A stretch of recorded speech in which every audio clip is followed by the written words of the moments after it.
Hi friends, welcome to Muddumari channel. ನಾನು ಸುಮಾ ಅರುಣ್. ಶಿವಪುರಾಣದ 5ನೇ ಅಧ್ಯಾಯ. ಪಾರ್ವತೀ ದೇವಿಯ ಆಜ್ಞೆಯಂತೆ ತುಂಬೂರು ವಿಂಧ್ಯ ಪರ್ವತದಲ್ಲಿ ಶಿವಪುರಾಣದ ಕಥೆಯನ್ನು ಬಿಂದುಗನಿಗೆ ಹೇಳಿ ಪಿಶಾಚ ಯೋನಿಯಿಂದ ಉದ್ಧಾರ ಮಾಡುವುದು. ಓಂ ನಮಃ ಶಿವಾಯ. ಸೂತ ಪುರಾಣಿಕರು ಕಥೆಯನ್ನು ಮುಂದುವರಿಸುತ್ತಾ, ಶೌನಕರೇ, ಒಂದು ದಿನ ಪರಮಾನಂದದಲ್ಲಿ ಮಗ್ನಳಾದ ಚಂಚುಲೆಯು ಉಮಾದೇವಿಯ ಬಳಿ ಹೋಗಿ ಪ್ರಣಾಮಗೈದು 2 ಕೈಗಳನ್ನು ಜೋಡಿಸಿ ಆಕೆಯನ್ನು ಸ್ತುತಿಸತೊಡಗಿದಳು. ಗಿರಿಜಾನಂದಿನಿಯೇ, ಸ್ಕಂಧಮಾತೆಯಾದ ಉಮಾದೇವಿಯೇ, ಮನುಷ್ಯರು ಸದಾಕಾಲ ನಿನ್ನನ್ನು ಸೇವಿಸುತ್ತಿರುವರು. ಸಮಸ್ತ ಸುಖಗಳನ್ನು ಕೊಡುವಂಥ ಶಂಭುಪ್ರಿಯಳೇ, ನೀನು ಬ್ರಹ್ಮಸ್ವರೂಪಿಣಿಯಾಗಿದ್ದು ಬ್ರಹ್ಮ ವಿಷ್ಣು ಮೊದಲಾದ ದೇವತೆಗಳಿಂದ ಸೇವ್ಯವಾಗಿರುವೆ. ನೀನೇ ಸಗುಣ ನಿರ್ಗುಣಳಾಗಿದ್ದು ನೀನೇ ಸೂಕ್ಷ್ಮ ಸಚ್ಚಿದಾನಂದ ಸ್ವರೂಪಿಣಿ ಆದ್ಯ ಪ್ರಕೃತಿಯಾಗಿರುವೆ. ನೀನೇ ಪ್ರಪಂಚದ ಸೃಷ್ಟಿ ಸ್ಥಿತಿ ಸಂಹಾರ ಮಾಡುವವಳು. ತ್ರಿಗುಣಗಳಿಗೂ ನೀನೇ ಆಶ್ರಯಳಾಗಿರುವೆ. ಬ್ರಹ್ಮ ವಿಷ್ಣು ಮಹೇಶ್ವರರ ಈ 3 ದೇವತೆಗಳ ಆವಾಸ ಸ್ಥಾನ ಹಾಗೂ ಅವರ ಉತ್ತಮ ಪ್ರತಿಷ್ಠೆಯನ್ನು ಮಾಡುವ ಪರಾಶಕ್ತಿಯು ನೀನೇ ಆಗಿರುವೆ. ಹೀಗೆ ಮಹೇಶ್ವರನ ಪತ್ನಿಯಾದ ಉಮೆಯನ್ನು ಚಂಚುಲೆಯು ಸ್ತುತಿಸಿ ತಲೆ ತಗ್ಗಿಸಿ ಸುಮ್ಮನಾದಳು. ಆಕೆಯ ಕಣ್ಣುಗಳಿಂದ ಪ್ರೇಮಾಶ್ರುಗಳು ಚಿಮ್ಮಿದವು. ಆಗ ಕರುಣೆಯಿಂದ ಶಂಕರ ಪ್ರಿಯೆ ಭಕ್ತವತ್ಸಲೆಯಾದ ಪಾರ್ವತೀದೇವಿಯು ಚಂಚುಲೆಯನ್ನು ಸಂಬೋಧಿಸಿ ಬಹಳ ಪ್ರೇಮದಿಂದ ಹೀಗೆ ಹೇಳಿದಳು. ಸಖಿ ಚಂಚುಲೆ, ಸುಂದರಿಯೇ, ನೀನು ಮಾಡಿದ ಸ್ತುತಿಯಿಂದ ನಾನು ಬಹಳ ಪ್ರಸನ್ನಳಾಗಿರುವೆ. ಹೇಳು, ಯಾವ ವರವನ್ನು ಕೇಳುವೆ? ನಿನಗಾಗಿ ನನ್ನಲ್ಲಿ ಕೊಡಲಾರದ ವಸ್ತುವಿಲ್ಲ ಎಂದಾಗ ಚಂಚುಲೆಯು, ಪುಣ್ಯಾತ್ಮಳಾದ ಗಿರಿಜಾಮಾತೆಯೇ, ನನ್ನ ಪತಿ ಬಿಂದುಗರು ಈಗ ಎಲ್ಲಿರುವರು? ಅವರ ಗತಿ ಏನಾಗಿದೆ? ಇದನ್ನು ನಾನು ತಿಳಿಯೆನು. ಕಲ್ಯಾಣಮಯಿ ದೀನವತ್ಸಲೆಯೇ, ನಾನು ನನ್ನ ಪತಿಯೊಂದಿಗೆ ಕೂಡುವಂತಹ ಉಪಾಯವನ್ನು ಹೇಳು. ಮಹೇಶ್ವರಿ ಮಹಾದೇವಿಯೇ, ನನ್ನ ಪತಿಯು ಓರ್ವ ನೀಚ ಜಾತಿಯ ವೇಶ್ಯೆಯಲ್ಲಿ ಆಸಕ್ತರಾಗಿದ್ದರು ಹಾಗೂ ಪಾಪದಲ್ಲೇ ಮುಳುಗಿ ಹೋಗಿದ್ದರು. ಅವರ ಮೃತ್ಯುವು ನನಗಿಂತ ಮೊದಲೇ ಆಗಿತ್ತು. ಅವರು ಯಾವ ಗತಿಯನ್ನು ಪಡೆದರೋ ತಿಳಿಯದು ಎಂದಾಗ ಗಿರಿಜಾಮಾತೆಯು, ಮಗಳೇ, ಬಿಂದುಗನೆಂಬ ನಿನ್ನ ಪತಿಯು ದೊಡ್ಡ ಪಾಪಿಯಾಗಿದ್ದನು. ಅವನ ಅಂತಃಕರಣವು ತುಂಬ ದೂಷಿತವಾಗಿತ್ತು. ವೇಶ್ಯೆಯನ್ನು ಉಪಭೋಗಿಸುವ ಆ ಮಹಾಮೂಢನು ಸತ್ತ ಬಳಿಕ ನರಕದಲ್ಲಿ ಬಿದ್ದು ಎಣಿಸಲಾರದಷ್ಟು ವರ್ಷಗಳವರೆಗೆ ನಾನಾ ರೀತಿಯ ದುಃಖಗಳನ್ನು ಭೋಗಿಸಿ ಆ ಪಾಪಾತ್ಮನು ತನ್ನ ಉಳಿದಿರುವ ಪಾಪಗಳನ್ನು ಭೋಗಿಸಲಿಕ್ಕಾಗಿ ವಿಂಧ್ಯ ಪರ್ವತದಲ್ಲಿ ಪಿಶಾಚಿಯಾಗಿದ್ದಾನೆ. ಈಗ ಅವನು ಪಿಶಾಚ ಅವಸ್ಥೆಯಲ್ಲೇ ಇದ್ದಾನೆ ಮತ್ತು ನಾನಾ ವಿಧವಾದ ಕ್ಲೇಶಗಳನ್ನು ಅನುಭವಿಸುತ್ತಿದ್ದಾನೆ.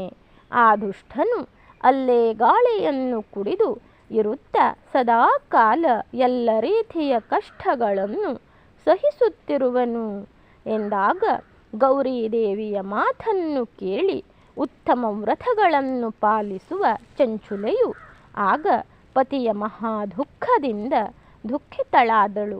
ಮತ್ತೆ ಮನಸ್ಸನ್ನು ಸ್ಥಿರಗೊಳಿಸಿಕೊಂಡು ಬ್ರಾಹ್ಮಣ ಪತ್ನಿಯು ಹೃದಯದಲ್ಲಿ ವ್ಯಥೆಗೊಂಡು ಮಹೇಶ್ವರಿಗೆ ನಮಸ್ಕರಿಸಿ ಪುನಃ ಕೇಳಿದಳು. ಮಹೇಶ್ವರಿಯೇ, ಮಹಾದೇವಿಯೇ, ನನ್ನ ಮೇಲೆ ಕೃಪೆ ಮಾಡಿ ದೂಷಿತ ಕರ್ಮಗಳನ್ನು ಮಾಡುವ ಆ ನನ್ನ ದುಷ್ಟ ಪತಿಯನ್ನು ಈಗ ಉದ್ಧಾರ ಮಾಡಿಬಿಡು. ದೇವಿ, ಕುತ್ಸಿತ ಬುದ್ಧಿಯುಳ್ಳ ನನ್ನ ಪಾಪಾತ್ಮನಾದ ಪತಿಯು ಯಾವ ಉಪಾಯದಿಂದ ಉತ್ತಮ ಗತಿಯನ್ನು ಪಡೆಯಬಲ್ಲನು? ಹೇಳು, ನಿನಗೆ ಇದೋ ಪ್ರಣಾಮಗಳು ಎಂದಾಗ, ಸಖಿ, ನಿನ್ನ ಪತಿಯು ಶಿವಪುರಾಣದ ಪುಣ್ಯಪ್ರದವಾದ ಉತ್ತಮ ಕಥೆಯನ್ನು ಕೇಳಿದರೆ ಎಲ್ಲ ದುರ್ಗತಿಗಳನ್ನು ದಾಟಿ ಅವನು ಉತ್ತಮ ಗತಿಗೆ ಭಾಗಿಯಾಗುತ್ತಾನೆ. ಅಮೃತದಂತಿರುವ ಮಧುರ ಅಕ್ಷರಗಳಿಂದ ಕೂಡಿದ ಗೌರೀದೇವಿಯ ಮಾತನ್ನು ಆದರದಿಂದ ಕೇಳಿದ ಚಂಚುಲೆಯು ಕೈಜೋಡಿಸಿ ತಲೆ ತಗ್ಗಿಸಿ ವಂದಿಸಿದಳು.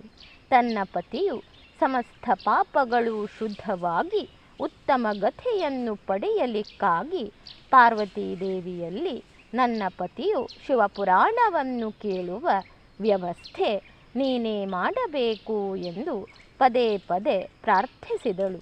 ಬ್ರಾಹ್ಮಣ ಪತ್ನಿಯ ಮೇಲೆ ಶಿವಪ್ರಿಯೆ ಗೌರೀದೇವಿಗೆ ಅತ್ಯಂತ ಕರುಣೆ ಬಂತು. ಭಕ್ತವತ್ಸಲೆಯಾದ ಮಹೇಶ್ವರಿ ಗಿರಿಜಾ ಮಾತೆಯು ಭಗವಾನ್ ಶಿವನ ಉತ್ತಮ ಕೀರ್ತಿಯನ್ನು ಗಾನ ಮಾಡುವ ಗಂಧರ್ವರಾಜ ತುಂಬುರುವನ್ನು ಕರೆಸಿ ಅವನಲ್ಲಿ ಪ್ರಸನ್ನತೆಯಿಂದ ಹೀಗೆ ಹೇಳಿದಳು. ಎಲೆ ತುಂಬುರುವೆ, ನಿನಗೆ ಭಗವಾನ್ ಶಿವನಲ್ಲಿ ಭಕ್ತಿ ಇದೆ. ನೀನು ನನ್ನ ಮನಸ್ಸಿನ ಮಾತನ್ನು ತಿಳಿದು ನನ್ನ ಅಭೀಷ್ಟ ಕಾರ್ಯವನ್ನು ಸಿದ್ಧ ಮಾಡುವವನಾಗಿರುವೆ. ಆದ್ದರಿಂದ ನಾನು ನಿನ್ನಲ್ಲಿ ಒಂದು ಮಾತನ್ನು ಹೇಳುವೆನು. ನಿನಗೆ ಮಂಗಳವಾಗಲಿ. ನೀನು ನನ್ನ ಈ ಸಖಿಯ ಜೊತೆಗೆ ವಿಂಧ್ಯ ಪರ್ವತಕ್ಕೆ ಹೋಗು. ಅಲ್ಲಿ ಒಂದು ಮಹಾಘೋರ ಭಯಂಕರ ಪಿಶಾಚವು ನೆಲೆಸಿದೆ. ಅದರ ವೃತ್ತಾಂತವನ್ನು ನೀನು ಪ್ರಾರಂಭದಿಂದ ಕೇಳು. ನಾನು ನಿನ್ನಲ್ಲಿ ಪ್ರಸನ್ನತೆಯಿಂದ ಎಲ್ಲವನ್ನು ಹೇಳುವೆನು.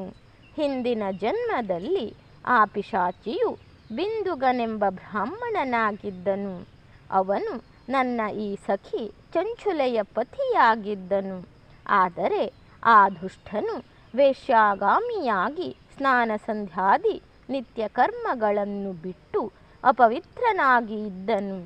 ಕ್ರೋಧದಿಂದಾಗಿ ಅವನು ಮೂಢಬುದ್ಧಿಯವನಾಗಿದ್ದು ಕರ್ತವ್ಯದ ವಿವೇಕವಿರಲಿಲ್ಲ.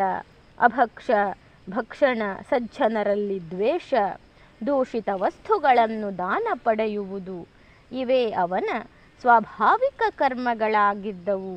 ಅವನು ಆಯುಧಗಳನ್ನು ಧರಿಸಿ ಹಿಂಸೆ ಮಾಡುತ್ತಿದ್ದನು.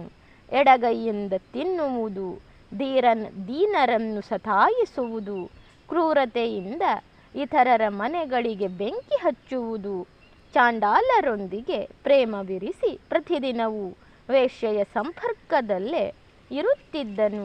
ಅತ್ಯಂತ ದುಷ್ಟನೂ ಪಾಪಿಯೂ ಆದ ಅವನು ತನ್ನ ಪತ್ನಿಯನ್ನು ತ್ಯಜಿಸಿ ದುಷ್ಟರ ಸಂಘದಲ್ಲೇ ಆನಂದವನ್ನು ಕಾಣುತ್ತಿದ್ದನು. ಅವನು ಮರಣದ ತನಕವೂ ದುರಾಚಾರದಲ್ಲೇ ಇದ್ದನು. ಅಂತ್ಯಕಾಲ ಬಂದಾಗ ಅವನ ಮೃತ್ಯುವಾಗಿ ಪಾಪಿಗಳ ಭೋಗಸ್ಥಾನವಾದ ಘೋರ ಯಮಪುರಿಗೆ ಹೋದನು. ಅಲ್ಲಿ ಅನೇಕ ನರಕಗಳನ್ನು ಅನುಭವಿಸಿ ಆ ದುಷ್ಟಾತ್ಮ ಜೀವನು ಈಗ ವಿಂಧ್ಯ ಪರ್ವತದಲ್ಲಿ ಪಿಶಾಚಿಯಾಗಿರುವನು. ಅಲ್ಲೇ ಆ ದುಷ್ಟ ಪಿಶಾಚಿಯು ತನ್ನ ಪಾಪಗಳ ಫಲಗಳನ್ನು ಅನುಭವಿಸುತ್ತಾ ಇರುವುದು. ನೀನು ಅವನ ಮುಂದೆ ಪ್ರಯತ್ನಪೂರ್ವಕ ಪರಮ ಪುಣ್ಯಮಯವಾದ ಸಮಸ್ತ ಪಾಪಗಳನ್ನು ನಾಶ ಮಾಡುವಂತಹ ಶಿವಪುರಾಣದ ದಿವ್ಯ ಕಥೆಯನ್ನು ಪ್ರವಚನ ಮಾಡು. ಶಿವಪುರಾಣದ ಕಥೆಯ ಶ್ರವಣವು ಎಲ್ಲಕ್ಕಿಂತ ಉತ್ಕೃಷ್ಟ ಪುಣ್ಯಕರ್ಮವಾಗಿದೆ.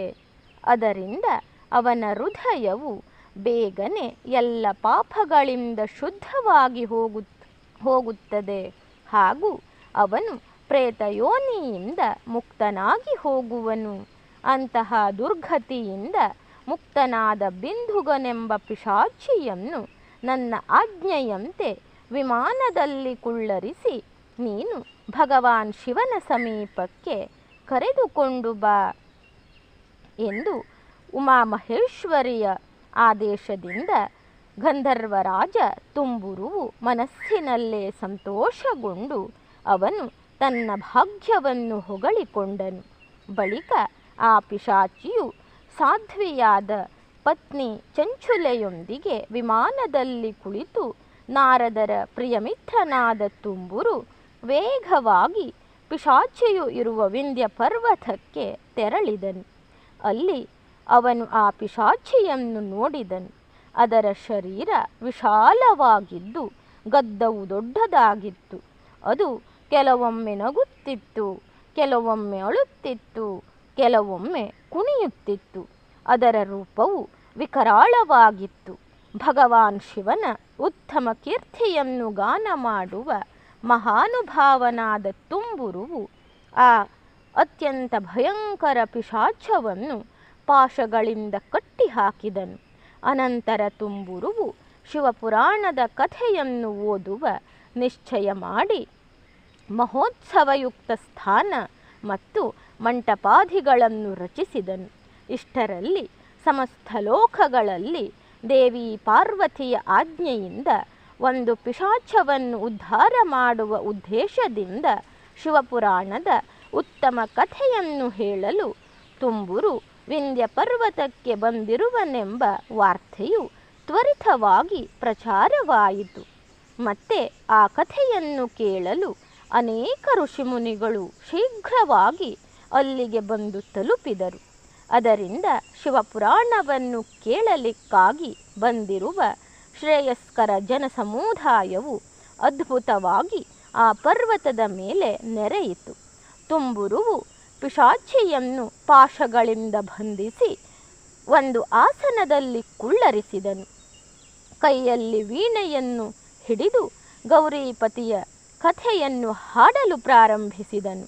ಮೊದಲನೆಯ ವಿದ್ಯೇಶ್ವರ ಸಂಹಿತೆಯಿಂದ ಹಿಡಿದು 7ನೆಯ ವಾಯು ಸಂಹಿತೆಯವರೆಗೆ ಮಹಾತ್ಮ್ಯ ಸಹಿತ ಶಿವಪುರಾಣದ ಕಥೆಯನ್ನು ಅವರು ಸ್ಪಷ್ಟವಾಗಿ ವರ್ಣಿಸಿದರು. 7 ಸಂಹಿತೆಗಳ ಸಹಿತ ಶಿವಪುರಾಣವನ್ನು ಆದರದಿಂದ ಶ್ರವಣ ಮಾಡಿದ ಶ್ರೋತೃಗಳೆಲ್ಲರೂ ಕೃತಾರ್ಥರಾದರು.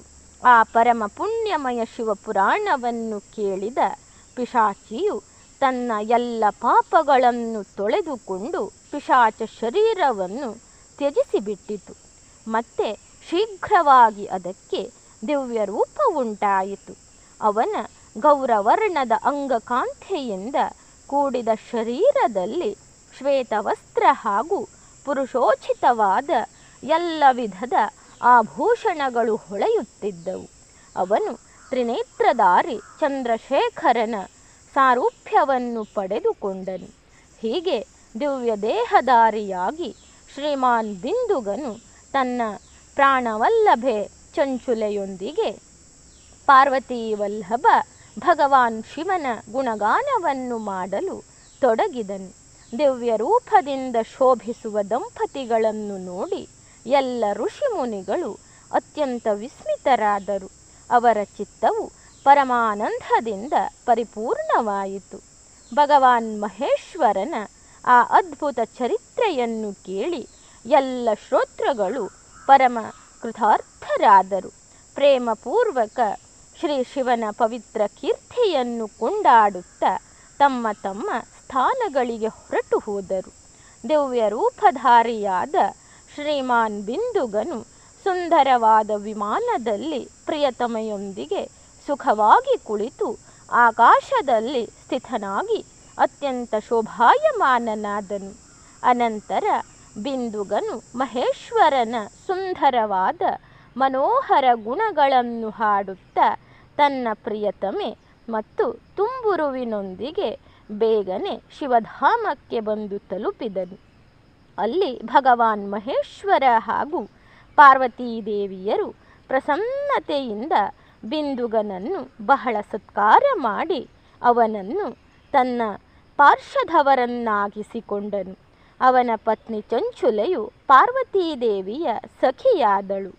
ಘನೀಭೂತ ಜ್ಯೋತಿ ಸ್ವರೂಪವಾದ ಆ ಪರಮಾನಂದಮಯ ಸನಾತನ ಧಾಮದಲ್ಲಿ ಅವಿಚಲ ನಿವಾಸವನ್ನು ಪಡೆದು ಆ ದಂಪತಿಗಳು ಪರಮ ಸುಖಿಗಳಾದರು. ಧನ್ಯವಾದಗಳು ಸ್ನೇಹಿತರೆ. ಇಲ್ಲಿಗೆ ಶಿವಪುರಾಣದ 5ನೇ ಅಧ್ಯಾಯ ಮುಕ್ತಾಯವಾಗುತ್ತದೆ. ನನ್ನ ಕಥೆಗಳೆಲ್ಲ ನಿಮಗೆ ಇಷ್ಟವಾಗ್ತಾ ಇದ್ದರೆ ನನ್ನ ಮುದ್ದುಮರಿ ಚಾನಲನ್ನು ಸಬ್ಸ್ಕ್ರೈಬ್ ಮಾಡದೆ ನೋಡ್ತಾ ಇರುವವರು ದಯವಿಟ್ಟು ಸಬ್ಸ್ಕ್ರೈಬ್ ಮಾಡಿ, ಆಲ್ ಅಂತ ಸೆಲೆಕ್ಟ್ ಮಾಡಿಕೊಳ್ಳಿ, ಶೇರ್ ಮಾಡಿ, ಲೈಕ್ ಮಾಡಿ, ಕಮೆಂಟ್